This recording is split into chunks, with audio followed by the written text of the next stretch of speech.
A culpa nunca é do país. Nós estamos vendo um empurra-empurra de lados, de polarização para ver de quem é a culpa. Eu tenho uma coisa para lhe dizer. Não interessa de quem é a culpa, porque a ação está vindo da nação mais poderosa do planeta. Então, é ter diplomacia e inteligência. Para quem não conhece diplomacia, é quando você resolve os seus problemas e os seus interesses perante aos outros países sem dar nenhum tiro. Por isso a frase, quando acaba a diplomacia, sente o cheiro-se da pólvora. Sobre essas tarifas, a OTAN, não sei se alguém está sabendo, a OTAN é o Tratado do Atlântico Norte, é o Clube Militar do Ocidente. A OTAN já se dirigiu ao governo brasileiro, falou que vai taxar o Brasil em 100%, se o Brasil não parar com alguns comportamentos. O Brasil reage à tarifa de 50% dos Estados Unidos e pede diálogo. O Itamaraty e o vice-presidente Geraldo Alckmin enviaram uma carta oficial ao governo dos Estados Unidos manifestando indignação com a tarifa de 50% imposta a produtos brasileiros. A medida foi classificada pelo Brasil como unilateral, injusta e prejudicial ao comércio bilateral.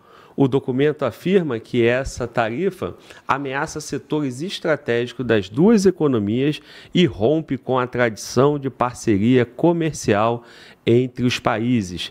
A carta foi endereçada ao secretário de Comércio dos Estados Unidos da América, cobrando uma resposta à proposta de diálogo feita pelo Brasil, tentando evitar o pior.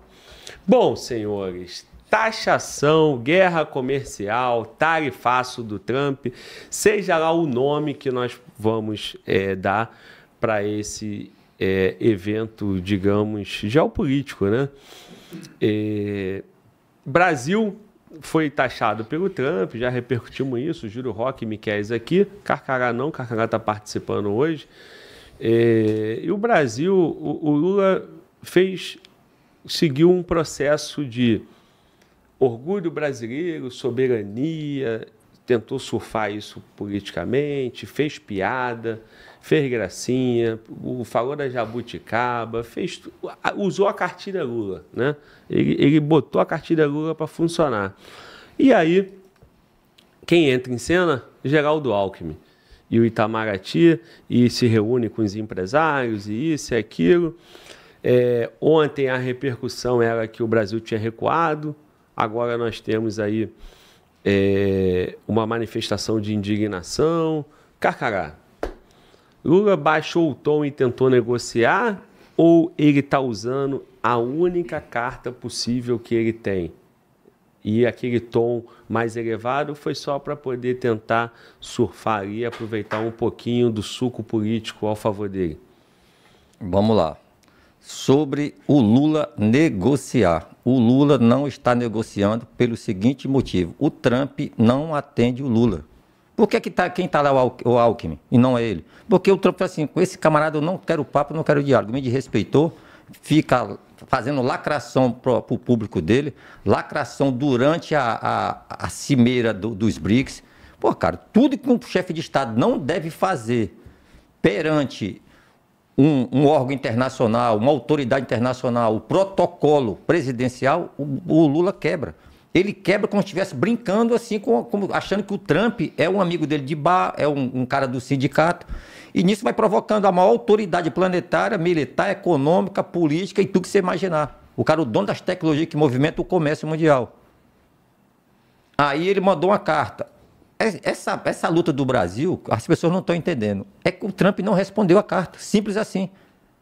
O que vai acontecer? Agora me diz assim, mandou a carta, tá bom. Aí o Trump assim, não responde não. Camarada, tem noção que buraco é esse? Você errou e você correu atrás para corrigir o erro. Show. Pelo menos o Lula fez uma coisa boa, na minha opinião. Ele saiu do circuito e botou o Alckmin. O Alckmin, ele é mais tranquilo, é um cara que... Ele é um cara formado, acho que ele é até embaixador, não sei. Ele trabalha com relações internacionais, é um cara que é polido no modo de tratar. Ele já conseguiu convencer a Câmara de Comércio a dialogar com eles e tal. Só que tem o fator Lula. E o Lula quer negociar. O Lula está começando a perturbar o pessoal da Câmara de Comércio do Brasil e o Alckmin para ele entrar na negociação. Meu irmão, ele vai estragar tudo. Ele vai estragar tudo. É melhor ele sair da negociação, admitir que o erro foi provocado por ele Ninguém é a favor do Brasil ser taxado por nenhuma nação. Mas quando você chama uma nação, uma superpotência para o conflito, tu tem que ter armas para isso, cara. O Brasil não tem. Aí o Lula arma uma confusão dessa e quem paga é a população. Aí fica gente defendendo o Lula, não que o Trump é mau, cara. Não é o termo Trump. É que uma nação, quando ela é provocada, ela tem que mostrar o poder que ela tem. As pessoas têm que entender isso. A gente não está num time de futebol de várzea. E o Trump, para quem não sabe, tem um artigo é capítulo dentro da Câmara de Comércio americano, que eles acionam, que se não me engano é a 301, que ele investiga todo o comércio da nação. Essa investigação dura 1 ano ou pode durar mais de 1 ano. Onde é que eles vão chegar? Vão chegar no centro do Rio de Janeiro, onde tem aquele comércio pirata lá. Vão chegar lá em São Paulo, na 25 de março, onde tem todo aquele comércio irregular planetário. Então, do lugar onde tem mais comércio irregular do planeta. Ali entra material eletrônico, material do tráfico, entra tudo. Tudo prejudica o comércio americano. E o americano sempre fez vista grossa. Não, é ali a China do Brasil. Ali o nego vende computador falsificado, não respeita as marcas das grandes fabricantes planetários, que o Brasil faz parte do OMC, não marca ter pirata ali dentro do Brasil, que ele faz parte do OMC. Você sabia disso? Não. O brasileiro adora comprar um produto falsificado. Mas eles não sabem que a gente assinou um documento lá dentro do OMC que você não vai quebrar patente de ninguém, nem desviar produto. E o Brasil não perde o Paraguai em nada em vender. Qualquer lugar que você for, pô. Tá lá as calçadas cheias de produto falsificado. Tanto é ruim para o país, porque esse pessoal não paga imposto, como para a nação que desenvolveu o produto, o cara foi lá e fez uma cópia mal feita e quebra a patente. E essa investigação é séria, essa investigação termina, vai parar em narcotráfico, porque quando o americano começa uma investigação, o setor pode até ser um setor civil, mas vai evoluir para a CIA, sempre termina assim. Eles não fazem nada de agarro. Eles são uma nação séria, cara. Sabe? É isso aí que vai acontecer. Cara, vamos lá. Júlio Roque, Carcará levantou outros pontos aí, e nós estamos só no início, cara, porque essa investigação aí do comércio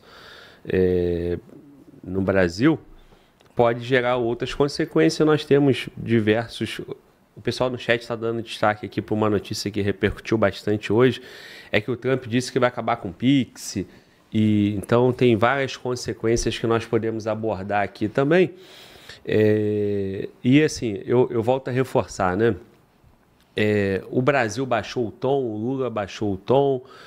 Qual é a condição do Brasil? Eu entendo que, infelizmente, por mais que você queira vender o orgulho nacional, por mais que você queira ter uma sensação patriota, por mais que você queira dar destaque para a soberania nacional, tudo isso não é para quem quer, é para quem pode ter. E o Brasil não se comporta em condições de poder ter esse respeito, né? É isso. Então, eu acho que o Brasil está numa condição, assim, digamos, humilhante, né? Porque o cara do outro lado lá falou, é isso, e eu posso fazer isso, e o Brasil não tem muito o que falar. Eu estou feliz com isso? Claro que não. Mas é uma realidade, é um fato que nós podemos assimilar esse fato e promover a mudança, né? E quem sabe construir uma nação diferente, ou ficar aqui, né, cara, vivendo uma ilusão. Júlio Roque, sua análise. Glauber, o que nós vemos é, mais uma vez, o brasileiro se comportando com uma notícia tão séria como se fosse um campeonato de futebol. A polarização, ela já me incomodou bastante, mas vem a incomodar cada vez mais, porque ela vem numa crescente onde não há assunto que você fale, ou que você discute, ou que você analise, que entre a tal da polarização, né? Então agora a culpa é de A, a culpa é de B, e a culpa nunca é de A. A culpa nunca é do país. Nós estamos vendo um empurra-empurra de lados, de polarização, para ver de quem é a culpa. Eu tenho uma coisa para lhe dizer. Não interessa de quem é a culpa, porque a ação está vindo da nação mais poderosa do planeta. Então, é ter diplomacia e inteligência. Para quem não conhece diplomacia, é quando você resolve os seus problemas e os seus interesses perante aos outros países sem dar nenhum tiro. Por isso a frase, quando acaba a diplomacia, sente o cheiro-se da pólvora. Então, temos que conversar, ser adultos. As nossas autoridades não estão mostrando isso, e o troco está vindo de maneira bem pertinente. Você não pode brincar com o líder de outra nação. Você simplesmente fazer piadas achando que isso vai resolver o problema não é de nenhum bom tom. Então, eu acho que o exercício da diplomacia do nosso país está muito em baixa, praticamente negativo. Nós deveríamos ser, volto a dizer, adultos, né, como chefes e líderes de nações, para discutir esses assuntos com outras nações. Qual é o interesse do Brasil? O interesse do Brasil é esse. Porém, você está sendo retaliado por uma nação poderosa. Então, a pergunta que fica no ar é, se Trump realmente, vamos lá, vamos pontuar, 50% de tarifaço, 100% se fizer qualquer negócio com a Rússia, e nós temos negócio com a Rússia, e agora acabar com o PIX. Só com essas 3 medidas, e mais a investigação comercial citada pelo Carcará, 4, só com essas 4 medidas, nosso país não tem condições de andar 2 anos. Acaba o país. Acaba. A economia vai ruir de uma maneira a qual tudo vai entrar em colapso. É exatamente isso. E não é culpa de A ou de B. A culpa é de Donald Trump, que está achando que o Brasil, que foi sempre um aliado, está se comportando como um brincalhão, como um bobo da corte. E isso é inadmissível. E ele vai tarifar e eu quero ver o que você vai fazer. Essa é a resposta. Então, estamos no momento, não é de recuar e falar, não, nós temos medo de Trump. E sim, levar coisas plausíveis, levar à mesa as opções que você pode falar e oferecer ao que está sendo imposto como tarifa. Fomos e sempre fomos aliados dos Estados Unidos. Sempre fomos aliados dos Estados Unidos. Brasil é um país de cultura ocidental. Então não adianta você querer mudar a página e falar, não, agora o Brasil vai obedecer às regras culturais de todos os países do Oriente, porque agora o mundo está multifacetado. Não é assim que funciona. Isso é aos poucos. Se está multifacetado, faça valer a voz do país Brasil. Faça mostrar que o país é sério. É assim que você consegue seu lugar nesse tabuleiro da geopolítica. E não fazendo piadas com jabuticaba. Porque o retorno, geralmente, são de mísseis. Pois é, cara. Quando você tem um líder, né, que não sabe se portar... E um país, né, que não tem tecnologia, um país dependente, um país que não tem defesa, um país que tem uma corrupção dominando ali o esforço do trabalho do brasileiro, você tem ali violência, você tem uma série de elementos, cara, para a gente olhar assim e falar, pô, pessoal, vamos pegar isso aqui e vamos transformar essa nação para daqui a 15 anos a gente estar conversando em outro tom na diplomacia. Carcará, quero te ouvir novamente, se você puder falar sobre essa questão do Pix, porque nem tudo também... como é que você encara, né, isso? Porque, assim, atrapalha o interesse... Tem negociações que atrapalham o interesse das empresas americanas ou o sistema de pagamento e tal. O que é desinteressante para os Estados Unidos, às vezes é interessante para o Brasil, é interessante para os outros países. Então, assim, nós temos que separar também o que é postura que também não justa ou não motivada. Bom, o que eu quero dizer com isso é o seguinte, cara, o Trump está certo em todas as frentes, incluindo essa do Pix. Ou na do Pix aí, ele deu uma bola fora e está querendo tudão também? Por favor. Cara, o Pix, sobre o Pix, esse artigo 301 que vai entrar o Pix. Por que é que o brasileiro não... Por exemplo, os cartões de crédito não são do Brasil, sabe disso? São bandeiras americanas. Sim. O Pix, você não usa o cartão para fazer pagamento nem comprar. Então, você não está usando a bandeira americana, você não está fazendo algumas transações de tarifa com ele. É isso que ele está dizendo. Por que é que o Brasil usa o Pix? Não é tanta coisa o Pix, não. E o Pix, se não me engano, foi o Bolsonaro que introduziu. Foi. Na época o Trump não fez nada. Não, tá bom, vamos usar. O Trump não era presidente na época. O Pix é quase equivalente você não usar o dólar. É muito parecido. Ó, não vou usar o teu cartão, vou fazer todos o comércio de transação de compra, tudão, fazendo direto de mim com o Banco Brasileiro. O Pix é mais ou menos isso aí. Ele não é que ele vai taxar o Pix, ele vai investigar em que ponto a transação do Pix afeta o emprego dos cartões dele. Não, isso eu entendo, né? Mas assim, o Brasil criou o Pix e o Pix faz parte das maiores transações aí de relações de pagamento, de mercadoria, transações financeiras no Brasil.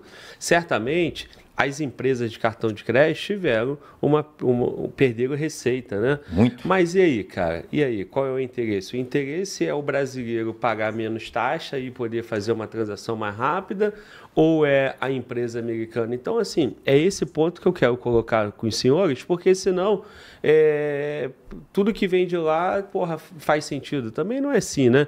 Eu não estou nem do lado do Lula, mas também, porra, nessa história aí, cara, a decisão se eu vou pagar com débito e o comerciante brasileiro que está vendendo vai deixar de pagar uma taxa de um dinheiro que é meu, que está na minha conta, e essa empresa americana vai deixar de ganhar dinheiro, eu estou me lascando para a empresa americana porque o brasileiro comerciante está tendo uma despesa a menos. Então, assim, se prejudicou que a empresa americana invente ou faça, tire essa taxa para que haja essa movimentação financeira. Então, eu lembro que no passado eu ia fazer um pagamento aqui para o Júlio, eu tinha que fazer um DOC. E eu pagava uma taxa para o banco. Hoje eu faço um Pix. Faço um Pix para tu e vocês podem fazer para mim também e não vão pagar taxa, né? Porque só eu fazer para vocês também não tem graça, né? E aí, cara, nem tudo tá prejudicando a empresa americana ou o interesse das empresas americanas, beleza, mas nesse caso aqui está beneficiando o brasileiro, né? Essa é uma questão. Temos várias coisas para falar do Pix, críticas ao Pix, principalmente na questão do rastreamento ali, do controle do governo em cima do Pix, mas me parece que essa aí não é uma causa tão justa assim, a ponto de dar ali uma razão para o Trump. Júlio Roque, complementa aí para eu passar para o Miquel. Perfeito, Glauber. Falando sobre o Pix, ele aposta numa movimentação muito mais volumosa que vai cobrir justamente essas taxas que são cobradas em cartão de crédito em bancos. Então, quando você tem um volume maior de movimentações, você consegue cobrir justamente essas taxas. É mais rentável para o país e foi exatamente isso que foi feito. Eu tenho certeza que tudo isso foi conversado com os comércios exteriores e os outros países. E é por isso que utilizamos o Pix. Porém, estamos falando agora de uma nação que está insatisfeita com outras coisas e que vai usar isso como ferramenta. Vai falar, eu acabo com o Pix no seu país. É assim que funciona, né, essa nova metodologia da geopolítica mundial. Em vez de você ficar mandando míssil, mandando tropa, mandando navios de guerra, você empurra o país com impostos e ele cai de joelhos, porque você não está sabendo conversar com o país que tem relacionamento com você. Então, falando sobre isso tudo, cabe aqui salientar também. Vamos lá. A China, ela é um grande inimigo dos Estados Unidos.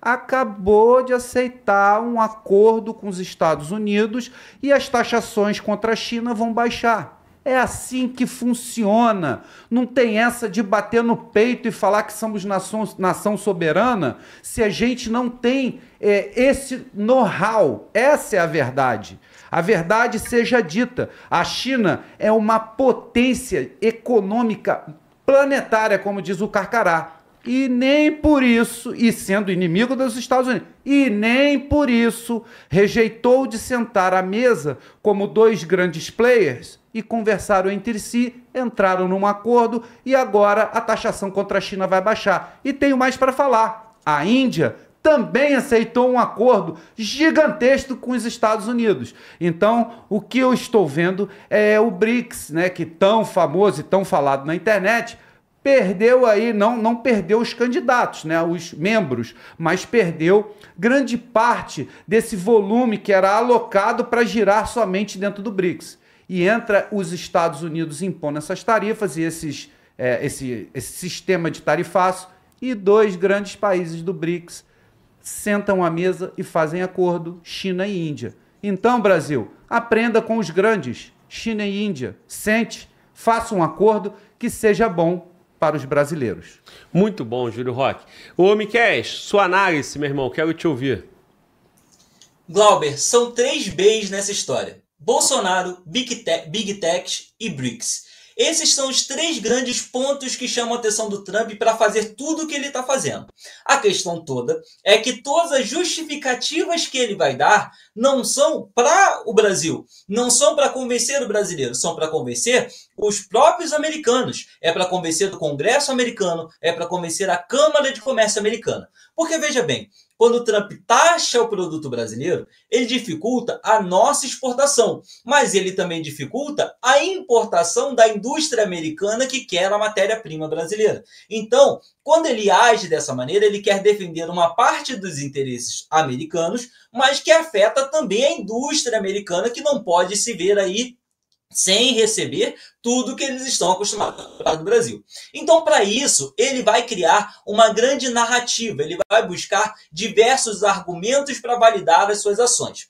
Lembrando que as ações têm por objetivo que o Bolsonaro, como um aliado que vai ajudar a diminuir ou pelo menos mitigar a questão do BRICS, porque o BRICS tem se tornado uma verdadeira pedra no sapato dos Estados Unidos, uma vez, principalmente, quando começa essa história de moeda única, de desdolarização, onde o dólar deixaria de ser a principal moeda do mundo e o BRICS entraria como uma moeda concorrente e possivelmente forte. Isso tudo aliado também à questão de facilidades econômicas para países que são amplamente sancionados pelos Estados Unidos, como Rússia, China e Irã, que hoje compõem o BRICS. Tudo isso, quando o Trump olha para o Bolsonaro, ele fala, se o Bolsonaro estivesse lá, talvez eu não estivesse tendo essa dor de cabeça, essa preocupação com o Brasil.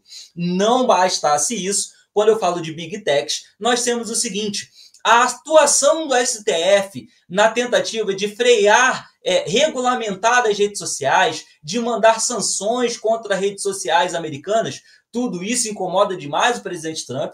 E tem mais um ponto pouco falado aí, que é a questão da usina de Itaipu. Que a usina de Itaipu tem energia elétrica sobrando, que, segundo o Marco Rubio, lá dos Estados Unidos, existe interesse das Big Techs em comprar essa energia elétrica para utilizar nos seus data centers, principalmente aqueles ligados à inteligência artificial. Então, a relação que o Brasil traça hoje no cenário político, no cenário econômico, atrasa diversos interesses americanos. E com isso, o Trump está pensando na América primeiro. Então, se a gente for falar de certo e errado, o Trump está certo para os Estados Unidos. Para o Brasil, ele está totalmente errado. Não há nada que o brasileiro possa falar assim, o Trump tem que realmente intervir. Ele está atuando em cima da nossa soberania e afetando severamente a nossa economia. Ao ponto de nós termos agora um pronunciamento da OTAN, do líder da OTAN, Mark Rutte, não sei se eu estou pronunciando corretamente, Mark Rutte, que disse o seguinte, olha, os países que negociam com a Rússia podem ter sanção de até 100%.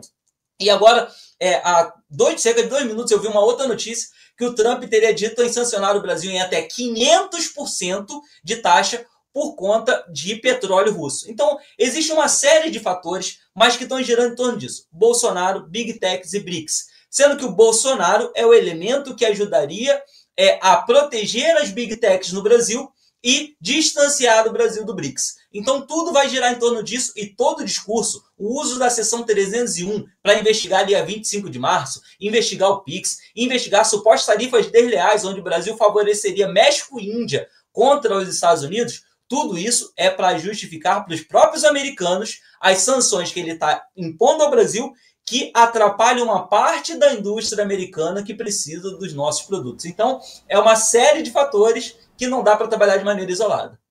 Excelente, Miquéis, excelente, muito bom, muito bom. Bom, senhores, é isso. Carcará, alguma coisa? Júlio, também não? Só da minha parte, eu estou satisfeito. Pode falar, Carcará. Sobre essas tarifas, a OTAN, não sei se alguém está sabendo, a OTAN é o Tratado do Atlântico Norte, é o clube militar do Ocidente. A OTAN já se dirigiu ao governo brasileiro, falou que vai taxar o Brasil em 100%, se o Brasil não parar com alguns comportamentos em apoio a tráfico, terrorismo. O que é que o Brasil está mostrando para o mundo, Glauber? O que é que o americano está achando? Se tiver um conflito americano do Ocidente na fronteira com algum país do Oriente Médio, o Brasil vai apoiar os terroristas. Na mente, é isso aí que está acontecendo. Só que a população brasileira não se tocou ainda. Se tiver um trauma entre uma nação na América do Sul contra a Venezuela, o Brasil vai apoiar o Maduro. Então o Brasil está mostrando para o mundo que ele não está do lado o governo fala de democracia, porque falar e não praticar, isso é mole. Enganar otário. Fala de democracia, de direitos humanos, mas só apoia quem faz tudo ao contrário. Então, a OTAN, olha só, eu nunca vi a OTAN falar que vai punir alguém usando taxa. Ela vai punir em 100%. E se o Trump usar um outro artigo que já dentro do Congresso Nacional, que para taxar uma nação em 500%, o Congresso Nacional deles autoriza. Meu irmão, aí vai entrar internet, vai entrar tecnologia, satélite, tudo que você possa imaginar. A gente vai voltar para o século XIX. Aí não vai ter Pix, não vai ter mais nem transação comercial, pô. Bom, é isso, né?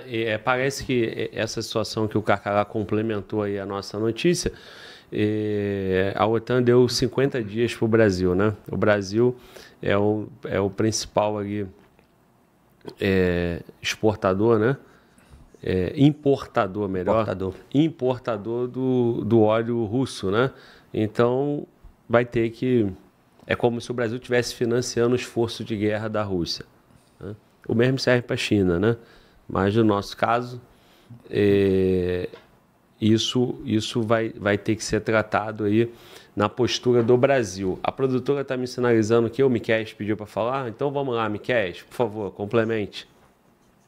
Ô Glauber, eu só quero complementar exatamente o que o Carcará falou. A leitura dos Estados Unidos hoje, quando eu falo dos 3 Bs e destaco a questão do BRICS, é justamente isso. É de que o Brasil hoje, militarmente, economicamente e em todos os mentes que existem, nós estamos nos aliando mais aos inimigos dos Estados Unidos. O presidente Bolsonaro, quando estava no poder, ele negociou com a Rússia, ele negociou com a China, que isso é natural. Isso faz parte do jogo econômico. Assim como o Carcará destacou, o Júlio Roque destacou, que o próprio Estados Unidos fechou acordos com a China, fechou acordos com a Rússia. Não é porque nós somos inimigos que nós vamos deixar de negociar. Isso faz parte do jogo. O Bolsonaro, quando estourou a guerra da Rússia com a Ucrânia, o Bolsonaro fechou um grande acordo com a Rússia para garantir que nós continuaríamos recebendo adubos e fertilizantes para o nosso agro.